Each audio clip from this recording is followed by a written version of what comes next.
আসসালামু আলাইকুম। আজকে মনটা ভালো নেই, কারণ আমার এক প্রিয় সহকর্মী আজকে শাহাদাত বরণ করেছে। কি বলবো, তার ছেলেটির কথা সবসময় চোখের সামনে ভেসে ওঠে।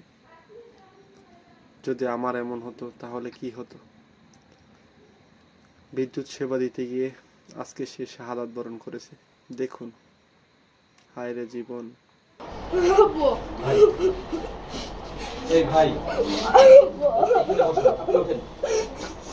হয়তোবা আমরা এই এনামুল হককে একদিন ঠিকই ভুলে যাব। প্রতিনিয়ত এভাবে আমাদের হাজারো বিদ্যুৎ কর্মী আপনাদের বিদ্যুৎ সেবা দিতে গিয়ে শাহাদাত বরণ করেছে। সবাই এনামুল হক ভাই সহ সবার জন্য দোয়া করবেন, যাতে করে তারা পরপারে ভালো থাকে। কি হবে এনামুল হক ভাইয়ের এই ছেলেটির? কোনোভাবেই চোখ বন্ধ করতে পারতেছি না। আমার আজকে এরকমের হলে আমার পরিবারের কি হতো। তার আহাল পরিজন সবার জন্য দোয়া করবেন। সবাইকে যেন মহান আল্লাহ তাআলা ধৈর্য ধরার তৌফিক দান করে।